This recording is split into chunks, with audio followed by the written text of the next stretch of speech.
What is going on, YouTube? Pass the prop back here again. It is the 8th of July. Got a smaller-ish slate today, but we're ready to go, ready to make some money with you guys. Joined as always by my guy, Stu. What's good, man?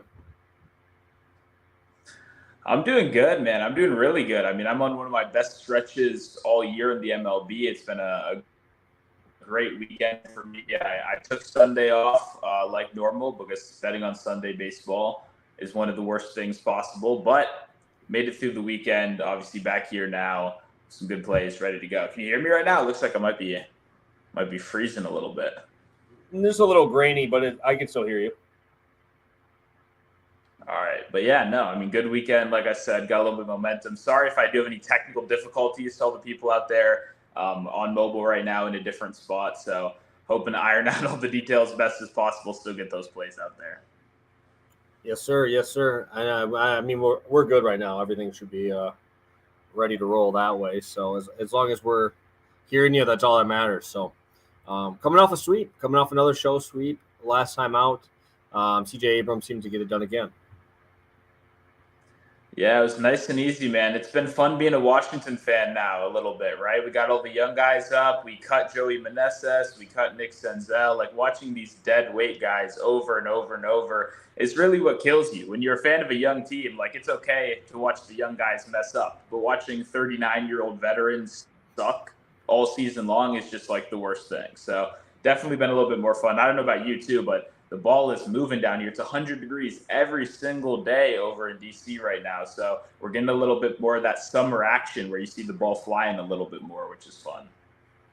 Yeah, no, it's 75 here by game times. I'm sure it's going to be, mid 80s. So, yeah, Midwest is getting that too. It's obviously not 100, but for us, it's pretty hot. It's pretty hot and humid here. So, Bobby Witt in the home run derby. That'd be cool. That'd be cool to watch. Just got that text there. So, yeah, it's been good. And, I mean, obviously the runs are going to keep going up and up. Obviously, pitchers have the advantage early in the season. I think the hitters are starting to kind of come around a little bit. I faded my Brewers, I believe, last time out. Cashed in on the Rockies' first five. Again, who's paying juice on Bryce Wilson, bro? I even have my Brewer flag. You've seen it. I switched it. I put the Brewers back up there. They're up there. The Bucks get fucking back shelf now with Doc Rivers. I don't know if I'll ever put it back up. But feeling pretty good about it. Cash and faded my own team, which I usually don't try to do too much, but paid off last time. Yeah, that's what happens on the slate. We're only, there are 3 games, right? I think this was the 3-gamer where 2 of the teams were our teams. So it actually ended up working out pretty well with me cashing the Nats one and then you actually going against your Brewers for the Rockies right here. Yes, sir. Yeah, that series is just dog shit baseball, man. Such a bad series. Brewers obviously got some wins. Got the win over the Dodgers yesterday. Who would have thought Dallas Keuchel? Who would have fucking thought it'd be Dallas Keuchel, the guy who wins the game of that series? Jesus Christ. That's baseball, man. That's baseball. And we head into this slate on an absolute heater, man. 19.5 units profit so far this season. Hopefully you guys have been tuning in for these, whether it's live, whether it's later. We know how it is. We know your schedules and stuff are not always the same as ours. So hopefully you're able to pop in and still see the show after the fact. 100%. And like we always say, too, people got questions, comments, concerns. They want to share their bets, anything like that. Drop them in the comments because we're here live, at 1. But obviously, we're going to be checking the comments up until the first pitch. So if you still do have anything you want answered, either that or Twitter, Discord, all that stuff, we're here. We're here to help. Yes, sir. Stu, we got a decent slate. Like I said, not anything crazy, but your Nationals are in effect. We got some really garbage-ass arms on the field today. What's the game catching your eye today? Yeah, I mean, a little bit of a smaller slate today, obviously. I mean, I've been really locked into my Washington Cardinals series, I have to say. So that is going to get the cheat code of my big screen, especially with Michaelis out there on the mound, a guy that around these parts, he's one of our favorites. May not be the best pitcher in the league, but he goes out there, he gives up those hits, gives up those, doubles and, cashes some batter props. So love that one. I know there's one you're going to be mentioning a little bit later with Flexen on the mound today. That's another one I'll probably be watching just because I'm going to be going where the batter props are today. When you don't see any games that really catch your eye that much, I'm just going to be going where the bets are. Yeah, and then we got the Reds Rockies, best parks to hit in. Like that's a show. You go down even lower. We got Chris Sale facing a bullpen game against the D-backs. Telling you right now, man, I don't know about Sale today, man. I don't want to get in front of the Diamondbacks at home against the lefty. That's literally what I look for. So I don't think any pitchers are in great spots tonight. Maybe Andrew Abbott, just because he's facing dog shit Rockies. But man, dude, still you're pitching a great American, man. So it's like tough slate. Tough slate today if you're backing some pitching, and I'm probably not even going to play DFS today because I don't want to back any of these pitchers because it's going to be so bad. But let's get on to it. Let's get on to some bets here. We got a couple of you guys in here. First couple minutes, obviously, we're going to do this one a little quicker with a smaller slate, one play each. But yeah, let's get after it today's too. Sounds good. We're going to CJ Abrams run scored minus 125 right now on MGM. You can also still get minus 109 on Bet Rivers if you have that as well. A nice little better price right there. First of all, I'm going to go back to something we've been talking about a lot recently, which is finding value through some of the line shopping. If you noticed on that last ticker right there, I played CJ Abrams 1.5 hits, runs, RBIs at minus 125 just the other day. And when I went to go play runs scored, it was sitting around minus 115. Well, today, CJ Abrams is 2.5 hits, runs, RBIs at plus money for the first time. I think on ESPN Bet, you can pay 1.5 for minus 200 as well. So we've seen a significant change in the hits, runs, RBIs market due to this good recent performance he's on right now. But the runs scored market has really only moved from minus 115 to minus 125. And it honestly has been one of my favorite pivots. If you noticed my plays during the weekend, I had CJ run scored for one of those games. I had Jordan run scored for one of those games. Because obviously there's a lot of different paths to victory, right? Whether it's just, getting on base, which CJ has been doing at a very high level, right? We get Michaelis right here, 12 percentage expected batting average so far. I've talked about it plenty. Michaelis is a guy we've been fading these last couple of years because he's one of the few guys that he knows 100% what his role is out there. He's going in, he's throwing strikes. He's not really walking too many guys. He's giving you opportunities to hit the ball. Everything is in or around the zone. There's not too much crazy movement. And he's just kind of one of those guys.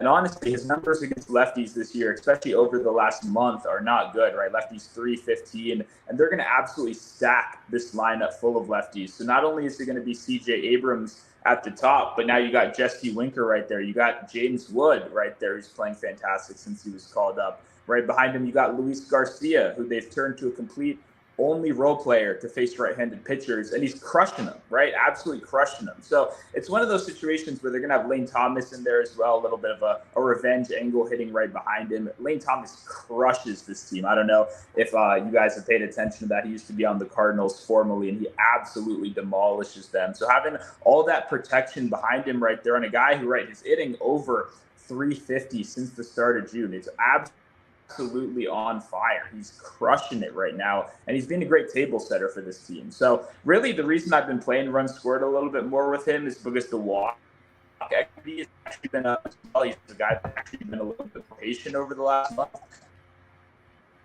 I think it's to get base right here where I love the people hitting behind him. I think it's a great time to kind of pivot to the run scored with the value at minus 125. So we're locking in CJ Abrams minus 125 over on BetMGM. Good looks. Yeah, I mean, I don't think I'll ever argue with you with fading Mr. Miles Michaelis. I have no issues with that. You know how much I like fading this guy. So I'm always in for that. Happy to see you're backing him today again. He's been pretty profitable. So, again, if you guys have any questions, drop them in the chat, comments, concerns, anything. We always appreciate the support you guys give us here. I will be going to that Flexen matchup, and I will be playing as under 16.5 outs. There's a lot of ways I want to fade Flexen. My biggest issue is he does walk a decent amount of players. So that makes me want to bet this under even more, right? My thing with Flexen is obviously he's not good, right? I mean, if you just want to look at it that way, he's not great. 5.08 ERA. Hard hit percentage is actually a lot lower than I thought, but he's got a 9% walk rate for a guy who's only striking out 17% of dudes. Really scary, right? That's a scary spot. Expected slugging over 400 on almost every pitch that he has outside of one. And then he only throws 6% of the time there, so he's going to give up some pop.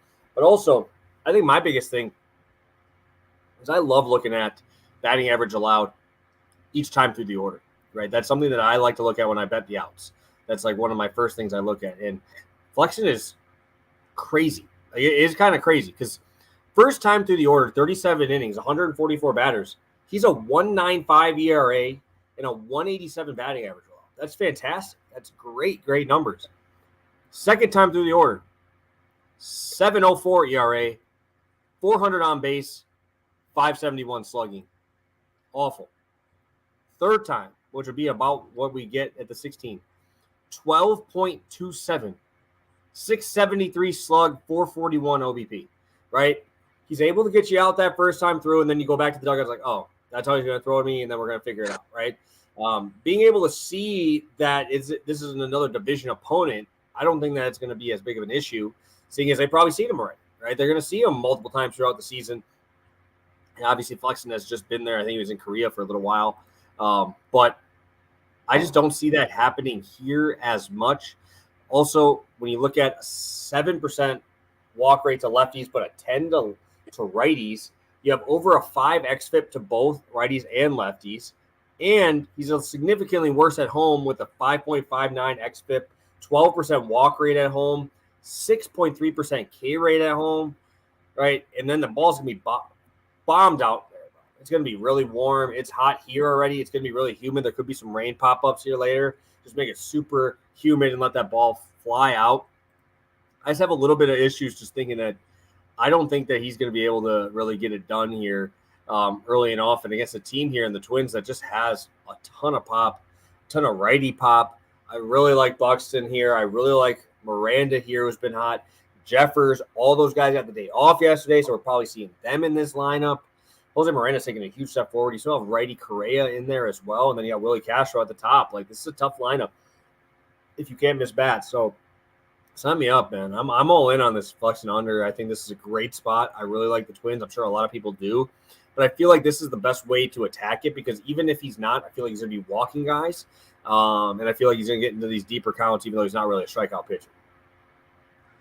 Yeah, I really like the way you're attacking this because I kind of thought the same thing of like I bet Miranda on Friday before the juice. Obviously, that's not possible anymore with the crazy weekend he had. But a guy like Buxton, same thing where you're like, they're these really intriguing batter props. But the walks are a concern, right? When a guy's walking 2-3 guys every outing, he gets into trouble. It starts getting a little crazy. And that's obviously what can screw you over from a batter prop as well. So from someone that was looking at it from that perspective, definitely like this pivot to kind of going in a different direction because obviously the walks are even worse for the outs, right? You have to pile up those pitches and then let the batter on. So definitely like this spot. Obviously, you kind of mentioned it. He's really one of the least impressive starting pitchers in the MLB right now. He's hanging on for dear life, and this isn't a particularly good matchup for him. So definitely like riding with the under on Flexen. Yeah, tough spot for him in at home where he's actually worse. I thought he'd be a little better there, especially early in the season when it's not that nice, but I mean, that's how bad he's been, I guess. So really like this spot for Flexen. Let's do a quick recap here, Sue. I know we said that 15-20 would probably be our top here. We're getting that 15-minute point. My long shots all are already started with the daily special stuff falling apart already. Well, who the fuck puts a game this early on a Monday, dude? Like, what are we doing, dude? It pissed me off, but whatever. I don't need to rant on the MLB scheduling because it's whoever did them. I mean, tough work no matter what you're doing. Yeah, man. I mean, we've had one day Monday game like all year, and then they hit us with like a noon start time at a 4. Yeah, that completely caught me off guard. But we're going with CJ Abrams runs scored right here, -125 on MGM, -109 on Bet Rivers if you have it. And yeah, I won't have a long shot right now either, but I will say I did toss a nice $10 on Lane Thomas to hit a homer right behind Abrams right here. They could cash for both of our bets in the first at bat. That would be pretty fun. So got to get that revenge game homer as well, just a little sprinkle in there. Yeah, dude, it's frustrating because I'm in a week-long fantasy league. So, like, if I didn't change myself, luckily I did it yesterday because I'm like that and have my lineup set. But can you imagine just like you forget about it and it's like, oh, I usually do it around noon and then there's a game. Like, it's usually never that big of a deal. But yeah, today it kind of jumped up on me. Flexed under 16.5 outs, facing the Twins today in that spot. Do you have any long shots? You said no long shot, right, Stu? Yep. Nothing besides a nice little homer sprinkle right there. Awesome. Well, you got anything else for the people here, Stu? I know we're going to keep it short and sweet here today with a smaller slate. Yeah, I mean, obviously, if you enjoyed this video, I did not post it on Twitter. That's my bad. I'm on my phone, a little discombobulated, so I'll get that sent out there. So once again, reminder, if you do have questions, you missed the stream, you didn't see the link, drop them in the comments. We're here to help, obviously, and those likes, comments, all that definitely help as well. I'll say the only thing I can go, and I got some NFL content coming soon, coming this week, working on some NFL futures. Got a couple, regular straights and a couple long shots that I think have some great value as well. So excited to share those, excited to get it out. I saw the tweet, we're 9 weekends away from football. We're 4 from preseason football. It's almost that time of year, baby. I'm getting fired up, and I'm excited that we're coming in with some great momentum in the MLB right now as well. So ready to keep that going. I'll have a better setup on Wednesday, be back to normal, and yeah, excited to keep that momentum going. Yeah, man. I mean, you guys know what we did in NFL last year. Obviously, we're putting up a 20-unit season here already so far in MLB, which, in my opinion, is probably the hardest one to cap. So feeling great about where we're at as a show, and hopefully you guys are enjoying the content. So thank you guys so much for tuning in. Wednesday, again, just make sure you're paying attention. It's a tough spot for all of us. Wednesdays are always just awful. I hate them. I love them as a fan, but like as a content guy, it's hard. It's you got to get after it real early. So make sure you're on Twitter, having notifications on for us so you guys know when we go live. We're obviously pretty good at getting those out enough time. But thank you guys for tuning in. We'll be back Wednesday. Not sure what time yet, but Friday we might be a little bit earlier as well. So make sure you have the notification bell on Twitter, and you'll know when we do. So thank you guys. Best of luck today on this small MLB slate, and we'll see you Wednesday. Have a good one, guys.